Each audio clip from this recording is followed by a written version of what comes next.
Sorry, आपल्याला थांबावं लागलं. एक महत्त्वाची चर्चा होती. तुम्ही सर कमी हळू नको बोलत जाऊ, नाही तर मला डाऊट करतील दादा. कोण विचारतंय? जो विषय घेतलेला आहे तो अतिशय महत्त्वाचा आहे, शेतकऱ्यांच्या हिताचा आहे. अधिवेशनामध्ये आम्ही सर्वजण तो विषय मांडतच असतो. त्याच्याचबरोबर त्यांनी घेतलेली भूमिका ही आम्हाला योग्य वाटते. घेतलेली भूमिका व ज्या विचाराच्या विरोधात ते लढत आहेत व सामान्य लोकांच्या हितासाठी ते लढत आहेत, यासाठी पाठिंबा देण्यासाठी आम्ही सर्वजण त्यांना तिथं भेटण्यासाठी जाणार आहोत आणि आम्ही आमच्या पक्षाच्या वतीने त्यांना पाठिंबा त्या ठिकाणी देणार आहोत.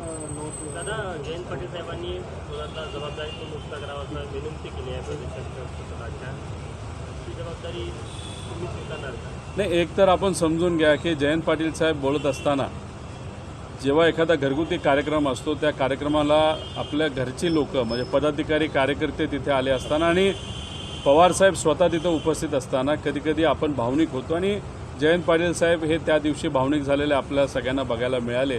7 वर्ष झालं एक महत्त्वाची भूमिका आणि जबाबदारी ते पार पाडत आहेत. त्यांच्या अध्यक्षतेखाली आपल्या पक्षाला यश मिळालं.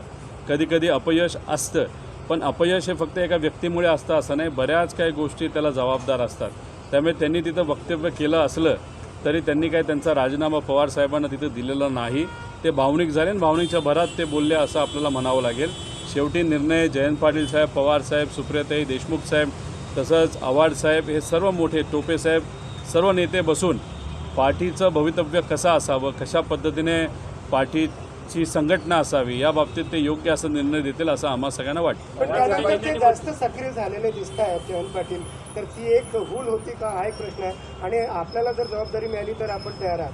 नाही, प्रदेश अध्यक्षाची जबाबदारी मला मिळावी अशी माझी कुठेही इच्छा नाही, पण एक सामान्य कार्यकर्ता म्हणून माझं एक मत आहे की हे सर्व नेते एकत्रित येऊन जेव्हा ते या देशाची जबाबदारी हातामध्ये घेतील पार्टीच्या वतीने, तसंच या राज्यामध्ये संघटना कशी असावी यासाठी सुद्धा हे सर्व नेते जेव्हा मार्गदर्शन करतील आणि जेव्हा केव्हा जयंत पाटील साहेब, पवारसाहेब, सुप्रियाताई सर्व नेते बसून काही रिस्ट्रक्चरिंग करतील आणि तेव्हा या राज्याला नवीन प्रदेश अध्यक्ष देण्याचा विषय जेव्हा येईल तेव्हा सामान्य कुटुंबातल्या एका व्यक्तीला जो गेले अनेक वर्ष आपल्या पार्टीच्या हितासाठी काम करत आहे अशा पदाधिकाऱ्याला ती संधी मिळाली आणि या मोठ्या नेत्यांचं मार्गदर्शन मिळालं तर नवीन प्रदेश अध्यक्ष जे सामान्य कुटुंबातले असतील त्यांच्या मार्गदर्शनाखाली आमच्यासारखे कार्यकर्ते काम करायला तयार असतील.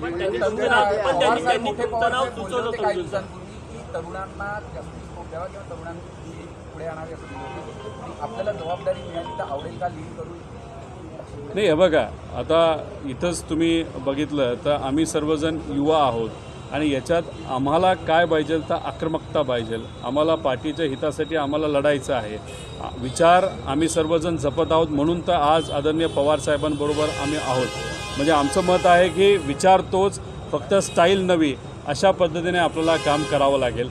आणि हा विषय जेव्हा पुढे येईल आणि समजा तुम्ही म्हणता तसं आमच्यासारख्याचं नाव पुढे येईल तेव्हा एकतर मी आभार व्यक्त करेल, पण मी ते पद न स्वीकारता या नेत्यांच्या मार्गदर्शनाखाली सामान्य परिवारातून एक पदाधिकारी तिथं जर बसवला त्यांच्या मार्गदर्शनाखाली काम करायला जास्त मला आवडेल. कारण का पदापेक्षा आम्हा सगळ्यांना काय महत्त्वाचं आहे की लोकांचं हित, मतदारांचं हित आणि महाराष्ट्राचं हित हे जास्त महत्त्वाचं आहे.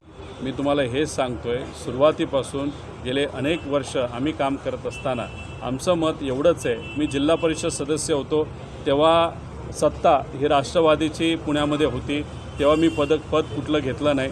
जेव्हा महाविकास आघाडी बनली तेव्हा मी आमदार होतो, तेव्हा आम्ही कुठलं तिथं पद घेतलेलं नाही. पदासाठी लढणारी आम्ही माणसं नाही आहोत, आम्ही विचारासाठी लोकांच्या हितासाठी लढणारी माणसं आहोत.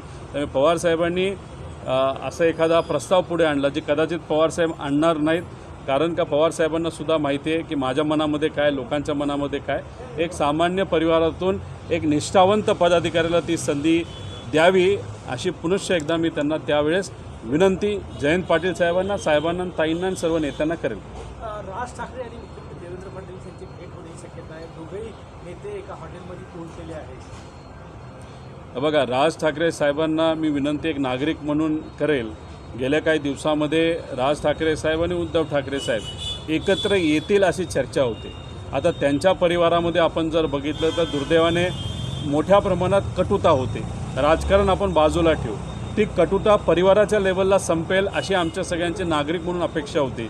आणि तशीच चर्चा होत असताना ते वातावरण गरम झाल्यानंतर लगेचच फडणवीस साहेबांबरोबर म्हणजे BJP बरोबर जर राज ठाकरे साहेब भेटत असतील तर मग आपण असं म्हणायचं का ज्या काही सामान्य लोकांच्या भावना ह्या काही प्रमाणात ठाकरे परिवाराच्या बाजूली झाल्या होत्या, एक चांगलं वातावरण झालं होतं, याच्यातच राज ठाकरे साहेब जर BJPला जाऊन भेटत असतील, चर्चा करत असतील, करतात नाही करतात हा वेगळा विषय, तर लोक चर्चा करायला सुरुवात करतील की मग हे नुसतं वातावरण केलं गेलं आणि त्या वातावरणाचा फायदा हा मनसेली कुठं वाटाघाटी करायला केला का असा प्रश्न हा निर्माण होऊ शकतो. आणि त्यामुळे राज ठाकरे साहेबांसारखा मोठा नेता त्यांचं नाव हे कुठंतरी खराब होऊ शकतं असं नागरिक म्हणून मला वाटतं. आणि कदाचित हा विषय ते नेता असल्यामुळे त्यांनासुद्धा माहिती असावा, त्यामुळे या बाबतीतली काळजी घ्यावी एवढंच नागरिक म्हणून मला वाटतं. पण नागरिकांना असंही वाटतं की दोन्ही पवार कुटुंब एकत्र आले पाहिजे, पक्ष एकत्र आले पाहिजे. राष्ट्रवादीच्या कार्यकर्त्यांना सातत्याने वाटत होतं, त्याचे होर्डिंगसुद्धा नागरिकांना वाटत असतात. तर आपलं काय मत आहे याबाबत,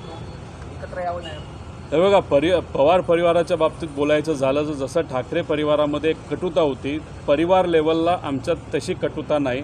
कारण का आपण बघितलं असेल की आपल्या परंपरेमध्ये महाराष्ट्रामध्ये सुद्धा जेव्हा दोन भावाचं पटत नसतं पण एखादी दुःखद घटना एकाच्या भावाच्या घरी झाली तर दुसरा भाऊ किती भांडत असला तरी दुःखद घटना जेव्हा होते तेव्हा एकत्रित येतो. तसं पवार परिवार हे थोडं व्यापक विचाराचं असल्यामुळे व्यक्तिगत लेवलला राजकारण बाजूला ठेवून कुटुंब म्हणून आम्ही जेव्हा केव्हा अडचण आली नाहीतर एका सुखाचा कार्यक्रम असेल तर एकत्रित असतो. पण राजकारण हे राजकारण लेवलला आपल्याला करावं लागतं आणि जे काय बोर्ड लावले ते पदाधिकाऱ्यांनी लावले असावेत. त्यामुळे पदाधिकाऱ्यांना काहींना वाटतं की नाही आपण सत्तेत गेलो पाहिजे, ते त्यांचं प्रेम आहे. नागरिकांना वाटतं नाही वाटतं हे आम्हाला तरी सांगता येणार नाही. इलेक्शनच्या काळामध्ये लोकसभेला जेव्हा आमचे उमेदवार उभे होते आम्हाला खूप चांगलं यश लोकांनी दिलं. म्हणजे लोकांचा पाठिंबा हा विचाराला आणि साहेबांच्या लीडरशिपला आहे असं आपल्याला म्हणावं लागेल. विधानसभा नोटीस बजावण्याच्या तयारीत आहे. कालच्या बैठकीत निर्णय झालेला आहे काय जयकुमार गोरे हक्कभंग प्रस्तावावर तुम्हाला नोटीस बजावणी समितीसमोर तुम्हाला उत्तर सादर करायचं. माझं एकच मत आहे की गोरेंना मी बोललेलो आहे मीडियाच्या माध्यमातून, गेल्या वेळेसच तुम्ही माझ्या विरोधात हक्कभंग आणला होता आणि तो तिथंच थांबवला, पुढं का नाही नेला? आता जरासं पुढे न्या म्हणजे आम्हालाही लढायला त्या ठिकाणी मिळेल. आणि आम्हीसुद्धा हक्कभंग आणलेला आहे. या विधिमंडळामध्ये जो कोणी हक्कभंग आणतो दोन्ही बाजूला ऐकलं जातं. सत्तेतल्या एखाद्या नेत्याचं तुम्ही ऐकत असाल तर आम्हीसुद्धा तिथं भूमिका मांडण्यासाठी तयार आहे. आम्हीसुद्धा एक हक्कभंग आणलेला आहे. कारण का हक्कभंग जो गोरेंनी आणला त्याच्यात त्यांनी चुकीची माहिती दिली, याच्यासाठी आम्ही तिथं हक्कभंग आणला होता. पण आमचं तुम्ही तिथं ऐकूनसुद्धा घेत नसाल तर मग लोकशाही ही विधिमंडळामध्ये राहिली का असा प्रश्न आता निर्माण व्हायला लागलेला आहे. पण आम्ही लढायला तयार आहोत कारण का आम्ही सत्तेच्या बाजूलीपेक्षा सत्याच्या बाजूली जास्त आहोत. नाही बघा, सुप्रियाताई काल बोलत असताना पदाबद्दल बोलले असावे, म्हणजे पंतप्रधान हे जे पद आहे आमचं सगळ्यांचं मत आहे. जसं पूर्वी आपल्या इंदिराजींनी जेव्हा अमेरिकेला खडसावून सांगितलं होतं की तुम्ही जर आमच्या विरोधात काम करणार असाल तर आम्ही ते खपून येणार नाही, कारण भारत हा कोणासमोर झुकत नाही आणि जर तुम्ही आमच्या विरोधात आला तर आम्ही तुमच्याबरोबर लढत आहोत असं आम्ही त्या ठिकाणी समजू. आणि त्यावेळेस पाकिस्तानला गुडघ्यावर आणलेलं हे आपण सर्वांनी तिथं बघितलं. आता या अनुषंगाने त्यावेळेस अटलजींनी इंदिराजींची भूमिका मान्य केली होती, त्यांना पाठिंबा दिला होता. हे प्रगल्भता लागते आणि ती प्रगल्भता आमच्यात असल्यामुळे आज पाकिस्तान आणि भारत लढत असताना आपण जर आपापसात लढत राहिलो तर त्याचा फायदा पाकिस्तानला होऊ शकतो. ही भूमिका आमची असल्यामुळे सुप्रियाताई बोलत असताना डिफेन्स आणि याची भूमिका घेत असताना मोदी साहेबांना पाठिंबा देण्याऐवजी पंतप्रधान या पदाला, कारण का या देशाचं प्रमुख पद आहे पंतप्रधान, त्या पदाला त्यांनी पाठिंबा दिलेला आपण सर्वांनी त्या ठिकाणी बघितलेला आहे. दादा, आपलं पाकिस्तानसोबत एवढं सगळं असताना अमेरिकेचा जो आर्मी डेचा कार्यक्रम होता त्यामध्ये अमेरिकेनं पाकिस्तानच्या लष्कर प्रमुखांना प्रमुख पाहुण्या म्हणून बोललेला आहे. एका प्रकारे अमेरिकेनं भारताला इशाराच दिलेला आहे. बघा, एक नागरिक म्हणून आम्हाला दुःख काय झालं की जेव्हा आपले जे डिफेन्स फोर्सेस आहेत ज्याच्यात आर्मी मिळून आणि आपल्या सरकारने पाकिस्तानला धडा शिकवला होता. एका लेवलपर्यंत आपण आलो होतो यंदा. पण याच्यातच ट्रम्प त्यांचं एक स्टेटमेंट आलं की पाकिस्तानला आम्ही फोन केला आणि भारताला फोन केला आणि सांगितलं गप बसा, माघार घ्या, नाहीतर तुमच्या उत्पादनावर आम्ही टॅक्स लावू. आणि त्यानंतर अचानक इथं आपण सीज फायर झालं. म्हणजे ट्रम्प बोलले आणि सीज फायर झालं. तर आमचं असं मत होतं की पंतप्रधान साहेबांनी खडसावून सांगायला पाहिजे होतं की असला काय फोन आला नव्हता, असलं काय सांगितलं नव्हतं, उगाच अमेरिकेला आमच्या नादी लागू नये, आम्हाला एक अभिमान वाटला असता. पण आत्तापर्यंत पंतप्रधान साहेबांकडनं अजूनपर्यंत त्या बाबतीत काही वक्तव्य आलेलं नाही. आणि याच्यातच जर अमेरिका तिथं 4 जुलैला पाकिस्तानला बोलवत असेल, पाकिस्तानचं स्वागत करत असेल आणि आपल्याला जर त्या ठिकाणी एक वेगळी आपल्याबद्दलची वेगळी भूमिका मांडत असेल तर हे परवडणारं नाही. धंदा थोडा बसला तरी चालेल, पण स्वाभिमान हा आपल्या सर्वांसाठी महत्त्वाचा. अमेरिकेला सुद्धा कुठंतरी आपल्याला दाखवून द्यावं लागेल की भारत कोणासमोर झुकत नाही, ही दाखवण्याची आज जरूरत आहे. पण दुर्दैव असं भाजपच्या कुठल्याही कार्यक्रमामध्ये सिंदूर ऑपरेशनचं राजकारण केलं जातं. त्याच्याबद्दल भूमिका घेत असताना राजकीय भूमिका मांडली जाते. असं कुठं ते दाखवलं जातं की भाजपचे नेते बंदूक घेऊन पाकिस्तानबरोबर लढायला गेले होते. म्हणजे ही जी राजकीय भूमिका भाजपच्या नेत्यांकडनं आज राजकीय व्यासपीठावर घेतली जाते ती तरी बंद झाली पाहिजे. आणि अमेरिकेला थडसावून सांगितलं पाहिजे की तुम्ही जे सांगितलं होतं की आम्हाला फोन केला ना आम्ही शांत बसलो, हे अजिबात तिथं घडलं नाही. आणि हे जे पाकिस्तान आणि टेररिझमला तुम्ही तिथं मदत करत आहात, त्यांचं स्वागत तुम्ही अमेरिकेत करत आहात. आमच्याबरोबर धंदा तुम्हाला करायचा असेल, भारताबरोबर तुम्हाला काम करायचं असेल तर पाकिस्तानला घरी बसवा, हे ठणसावून आज देशाच्या नेत्याने सांगितलं पाहिजे, असं आमचं सगळ्यांचं मत आहे. संजय राठोड यांच्यावरती आरोप लागत आहेत, काही विशिष्ट अधिकाऱ्यावरती जी केली, त्यांच्या नियुक्त्या केल्या, काय म्हणतो कोण?